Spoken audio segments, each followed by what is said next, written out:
एक तरफ इंडी गठबंधन की बैठक हो रही है तो वहीं दूसरी तरफ अलायंस का वो काला सच सामने आया जिसने सियासत में भूचाल ला दिया है।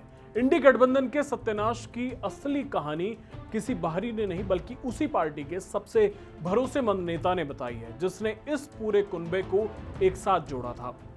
जेडीयू के राष्ट्रीय अध्यक्ष और नीतीश कुमार के सबसे करीबी नेता संजय झा ने आखिरकार उस राज से पर्दा उठा दिया है जो अब तक भारतीय राजनीति का सबसे बड़ा सस्पेंस बना हुआ था। आखिर क्यों नीतीश कुमार ने अपनी ही मेहनत से खड़े किए गए इंडी अलायंस को लात मारी और दोबारा एनडीए का दामन थाम लिया। इस वीडियो में हम आपको उस सीक्रेट मीटिंग की इनसाइड स्टोरी बताएंगे जिसने नीतीश कुमार को यू टर्न लेने पर मजबूर कर दिया था। कहानी को समझने के लिए थोड़ा पीछे चलते हैं। तारीख थी 10 अगस्त 2022। बिहार के मुख्यमंत्री नीतीश कुमार ने अचानक बीजेपी से नाता तोड़कर आरजेडी और कांग्रेस के साथ नई सरकार बना ली। इस यू टर्न के साथ ही नीतीश बाबू ने एक बड़ा दांव खेला था। उन्होंने साफ संकेत दे दिया था कि उनका मिशन 2024 के लोकसभा चुनाव में बीजेपी को सत्ता से बाहर करना है। इसके लिए नीतीश कुमार ने खुद कमान संभाली। वो खुद देश के कोने कोने में गए, क्षेत्रीय शत्रुओं से मिले और आखिरकार 23 जून 2023 को पहली बार पटना में पूरे विपक्ष को एक मंच पर लाकर खड़ा कर दिया। इसी एकजुटता को आगे जाकर नाम मिला Indian national developmental inclusive alliance यानी इंडी अलायंस। सब कुछ स्क्रिप्ट के मुताबिक चल रहा था, लेकिन फिर आई वो तारीख जिसने पूरे देश के राजनीतिक विश्लेषकों को सिर चकराने पर मजबूर कर दिया। 28 जनवरी 2024 लोकसभा चुनाव से ठीक पहले नीतीश कुमार ने एक और यू टर्न ले लिया।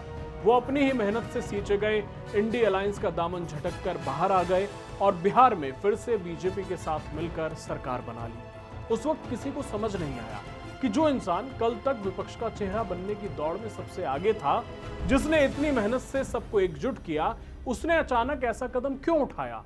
इंडिया गठबंधन के अंदर ऐसा क्या खौफनाक हुआ था कि नीतीश कुमार को वापस एनडीए की शरण में जाना पड़ा। इस रहस्य पर से अब पर्दा उठ चुका है। एक अंग्रेजी अखबार को दिए इंटरव्यू में संजय कुमार झा ने जो कहा है वो ऑन रिकॉर्ड है और चूंकि संजय झा हर उस बड़ी बैठक में नीतीश कुमार के साथ साई की तरह मौजूद थे, इसलिए उनकी बात पर शक करने की कोई गुंजाइश नहीं बचती। संजय झा ने सीधा हमला करते हुए कहा कि दो लोगों ने मिलकर पूरे इंडी अलायंस का सत्यानाश कर दिया। मैं ऑन रिकॉर्ड कह रहा हूं, उनके नाम है ममता बनर्जी और अरविंद केजरीवाल। संजय झा ने उस सीक्रेट मीटिंग की कहानी बयां करते हुए बताया कि गठबंधन के अंदर ये लगभग तय हो चुका था।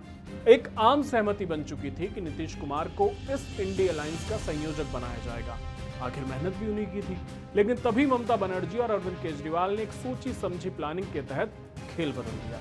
मीटिंग में अचानक इन दोनों नेताओं ने कहा कि इंडी अलायंस का संयोजक किसी दलित चेहरे को होना चाहिए और इतना कहते ही दोनों ने एक सुर में कांग्रेस अध्यक्ष मल्लिकार्जुन खड़गे का नाम आगे बढ़ा दिया। ममता और केजरीवाल के इस एक कदम ने कांग्रेस को बैकफुट पर धकेल दिया। कांग्रेस समझ ही नहीं पाई कि इस पर क्या रिएक्ट करे और यहीं पर नीतीश कुमार का भरोसा टूट गया। संजय झा ने साफ कहा कि नीतीश कुमार कभी भी संयोजक का पद पाने के लिए बेचैन या लालची नहीं थे, वो तो बस सबको एक प्लेटफॉर्म पर ला रहे थे। लेकिन जिस तरह से उनकी कोशिश को पर्सनल एजेंडे के तहत नाकाम किया गया, उसने नीतीश कुमार को सोचने पर मजबूर कर दिया। संजय झा का आरोप है कि इस पूरे इंडी ब्लॉक में कोई प्लान या विजन था ही नहीं। एकजुटता सिर्फ कैमरों के सामने थी, अंदर सब एक दूसरे की टांग खींच रहे थे। क्षेत्रीय पार्टियों को लग रहा था कि कांग्रेस सिर्फ कुछ राज्यों की राजनीति करती है जिससे उन्हें कोई खास फायदा नहीं होने वाला। लेकिन सबसे बड़ा नुकसान ममता बनर्जी और अरविंद केजरीवाल की निजी महत्वाकांक्षाओं ने किया, जिन्होंने इस गठबंधन को व्यक्तिगत तौर पर बर्बाद कर दिया। यह है इंडी अलायंस के बिखरने की वो अंदरूनी कहानी जिसे अब तक छिपा कर रखा गया था। राजनीति में कहा जाता है कि दोस्ती और दुश्मनी स्थायी नहीं होती, लेकिन जब निजी महत्वाकांक्षाएं देश को बदलने के दावों पर भारी पड़ जाएं, तो अंजाम ऐसा ही होता है जैसा इंडी अलायंस का हुआ। संजय झा के इस बड़े खुलासे पर और इंडी अलायंस पर आपकी क्या राय है, हमें कमेंट करके जरूर बताइए। चैनल सब्सक्राइब करना ना भूलें। धन्यवाद।